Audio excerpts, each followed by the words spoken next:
কক্সবাজারের বাংলাদেশ মিয়ানমার সীমান্তের পাহাড়ি ও নদীঘেরা অরক্ষিত পথ দিয়ে মাদকসহ ঢুকছে অস্ত্র। কাঁটাতারের বেড়া না থাকায় বেড়েছে চোরাচালান। AK-47, G3 রাইফেল সহ বিদেশি এসব অস্ত্র নাইখংছড়ি, উখিয়া ও টেকনাফ সীমান্ত পেরিয়ে পৌঁছাচ্ছে রোহিঙ্গা ক্যাম্পে। স্থানীয় চক্রের সহায়তায় এসব অস্ত্র হাতিয়ে নিচ্ছে রোহিঙ্গা সন্ত্রাসী গ্রুপগুলো। নিজেদের আধিপত্য বিস্তারের মূল হাতিয়ার হিসেবে ব্যবহার করছে এসব অস্ত্র। পরিসংখ্যান বলছে, গত 5 বছরে ক্যাম্প কেন্দ্রিক গোলাগুলিতে নিহত হয়েছে 2 শতাধিক মানুষ। দেশের রাজনৈতিক পরিস্থিতি বদলের পর থেকে অন্তত 9টি হত্যাকাণ্ডের সাথে যুক্ত এই অস্ত্রবাজি। অস্ত্রগুলি মিয়ানমার থেকে আসছে এবং এগুলি সাধারণত রোহিঙ্গা ক্যাম্পের দিকেই যায়।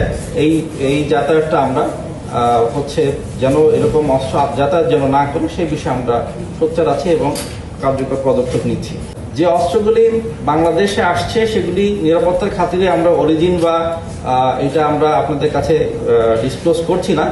এটা নিরাপত্তার খাতিরে আমরা আমাদের কাছে এই তথ্য থাকছে। তবে অস্ত্রবিরোধী অভিযানে আটক করতে সক্ষম হয়েছি। আটককৃত অস্ত্র গোলাবারুদের সর্বমোট সিজার মূল্য 22,37,220 টাকা। মাত্র 30% টাকায় জমির মালিক হয়ে নতুন বাংলাদেশের গড়ে তোলার স্বপ্ন দেখা বাংলা বসতি। সাম্প্রতিক সময়ে একের পর এক অস্ত্রের চালান আটক করছে বিজিবি। তবে স্থানীয়দের অভিযোগ, রোহিঙ্গা গ্রুপগুলোর দৌরাত্মে তারা আতঙ্কে দিন কাটান। অপহরণ আর মুক্তিপণ আদায় এখন তাদের প্রধান ব্যবসা। আমরা এখন দেখতেছি রোহিঙ্গা ক্যাম্পটাই এখন ইয়াবার কারখানা, অস্ত্রের কারখানা।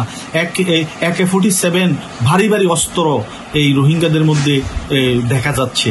তারা একটা গ্রুপ আর একটা গ্রুপকে প্রতিনিয়ত মারতেছে, প্রভাব বিস্তার করতেছে। এই অস্ত্র, এই ইয়াবা সীমান্ত দিয়ে আসতেছে। এগুলো তো আকাশপথে আসতেছে না।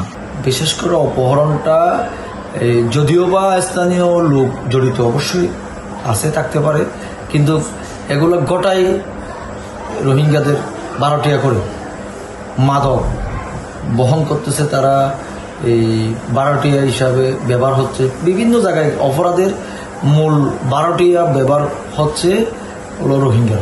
এদিকে ক্যাম্পের নিরাপত্তা দায়িত্বে থাকা এপিবিএন জানাচ্ছে, অস্ত্রবাজি ও সহিংসতায় কখনো ছাড় দেয়া হবে না। আমাদের পক্ষ থেকে বার্তা হচ্ছে যে এই ধরনের কোনো কর্মকাণ্ড আমরা এলাও করবো না ক্যাম্পে।